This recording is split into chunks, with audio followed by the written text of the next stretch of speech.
തൊഴിലുറപ്പ് പദ്ധതി, മഹാത്മാഗാന്ധി ദേശീയ ഗ്രാമീണ തൊഴിലുറപ്പ് പദ്ധതി വലിയ മനോഹരമായൊരു പദ്ധതിയാണ്. അതിനകത്ത് കുറെ കുഴപ്പങ്ങളുണ്ട്. ഞാൻ കുഴപ്പങ്ങളില്ലാതെ കാണാതെയല്ല പോകുന്നത്. ഒരു തൊഴിലിരുപ്പാണെന്നും തൊഴിലുഴപ്പാണെന്നും തൊഴിലകത്ത് കള്ളത്തരം കാണിക്കുമെന്നും ഒരുപാട് പ്രശ്നങ്ങളുണ്ട് ആ പദ്ധതിയിൽ.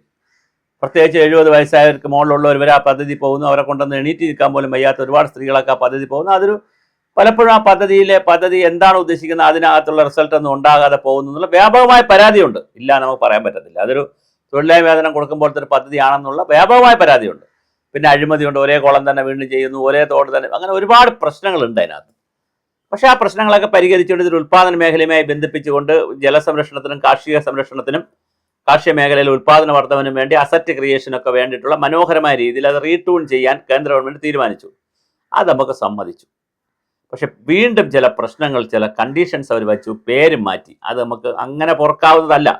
ഒന്ന്, മഹാത്മാഗാന്ധി എന്ന് പറയുന്നത് എല്ലാവരുടെയും മുകളിൽ നിൽക്കുന്ന ഒരു അതുകൊണ്ടല്ലേ മഹാത്മാഗാന്ധി എന്ന് പേരിട്ടത്. വേറൊരാൾ ഇന്ത്യയിൽ മഹാത്മാവെന്ന് പേരിട്ടിട്ടില്ലല്ലോ. ഒരു മനുഷ്യൻ പോലും മഹാത്മാഗാന്ധി എന്ന പോലെ മഹാത്മാവെന്ന് നമ്മൾ പറയാറില്ല. അങ്ങനെ പറയാൻ എളുപ്പമല്ലത്. മഹാത്മാവെന്ന് പറഞ്ഞാൽ, ആത്മാവെന്ന് പറയുന്നത് തന്നെ വലിയ സങ്കല്പമാണ്. മഹാത്മാവെന്ന് പറഞ്ഞാൽ പിന്നെ വളരെ വലിയ സങ്കല്പമാണ്. അങ്ങനെ ഒരാളല്ലേ ഉള്ളൂ ഇന്ത്യയിൽ. അപ്പോൾ മഹാത്മജിയുടെ പേര് മാറ്റിയത് എന്തായാലും ശരിയായില്ല. ബാക്കി എന്തായിക്കോട്ടെ, റാമെന്നോ, അത് ചുരുക്കപ്പേര് വരുമ്പോഴാണ് ഈ റോസ്ഗാർ എന്നൊക്കെ, വികസിത ഭാരത് റോസ്ഗാർ റാം എന്നൊക്കെ പറഞ്ഞ് വരുമ്പോൾ ചുരുക്കപ്പേര് വരുമ്പോഴാണ് റാം വരുന്നത്. അല്ല, നേരിട്ട് റാം എന്ന പദ്ധതിയിലില്ല. പക്ഷെ എന്തായാലും അത് ശരിയായില്ല എന്നുള്ളതാണ്. പിന്നെ അതുപോലെ തന്നെ അതിനകത്ത് 60% തുകയെ കേന്ദ്രം തരികയുള്ളൂ, 40% തുക സംസ്ഥാനം എടുക്കണം. അത് സംസ്ഥാനത്തിൻ്റെ 1500 കോടി മുതൽ 2000 കോടി വരെയുടെ സംസ്ഥാനത്തിന് ബാധ്യത വരും. അതുപോലെ തന്നെ പിന്നെ മെറ്റീരിയൽ കോസ്റ്റിൻ്റെ 25% നേരത്തെ എടുത്താൽ മതിയായിരുന്നു. പക്ഷേ ഇതിപ്പോൾ ഫുള്ളായി 40% മൊത്തം കോസ്റ്റിൻ്റെ എടുക്കണം. അതുപോലെ ഡിമാൻഡ് ബേസ്ഡ് അല്ല ഇപ്പോൾ കാര്യങ്ങൾ, പ്രോജക്റ്റ് ബേസ്ഡിലേക്ക് മാറുന്നു. അപ്പോൾ അവകാശം എന്നുള്ളത് പോയി. തൊഴിൽ കിട്ടുന്നതൊരു അവകാശം എന്നുള്ള നിലയിലാണ് പദ്ധതി വന്നത്. ഇത് വേറെ ഒരു തൊഴിൽ കൊടുക്കൽ പദ്ധതിയായിട്ട് അത് മാറി.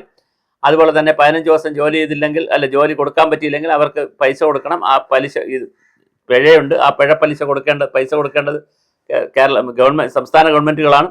പിന്നെ അതുപോലെ ഹാർവെസ്റ്റിംഗ് സീസണിൽ 60 ദിവസം ജോലിയില്ല. കാരണം മറ്റ് ജോലികൾക്ക് ആളുകൾ പോകണം. കാരണം ഇതിന് പോയി കഴിഞ്ഞാൽ മറ്റ് സീസണിൽ ജോലികൾക്ക് ആളെ കിട്ടുന്നില്ല എന്ന് പരാതി ഉള്ളതുകൊണ്ടാണ്.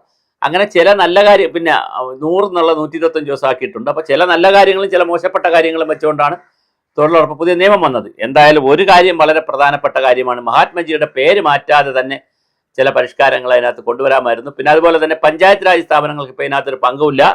ഇത് നേരിട്ട് ഇതൊരു മൊബൈൽ ആപ്പ് വഴി നേരിട്ട് ഡൽഹിയിൽ നിന്ന് നിയന്ത്രിക്കുകയാണ്.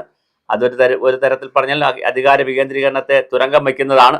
അപ്പോൾ ഇതെല്ലാം കൂടി ചേർന്ന് വന്നപ്പോൾ ഒരു പുനർവിചിന്തനത്തിന് എന്തായാലും തയ്യാറാകാൻ സാധ്യതയില്ല. ഇപ്പോൾ ലോക്സഭയിൽ പാസ്സായി, രാജ്യസഭയിലും പാസ്സായി കഴിഞ്ഞാൽ അത് ബില്ലായി കഴിഞ്ഞാൽ രാഷ്ട്രപതി ഒപ്പുവെച്ച് കഴിഞ്ഞാൽ അത് പുതിയ നിയമമായപ്പോൾ മഹാത്മാഗാന്ധി ദേശീയ ഗ്രാമീണ തൊഴിലുറപ്പ് പദ്ധതിക്ക് മരണമണിയായി പുതിയ റാം മണി കെട്ടി.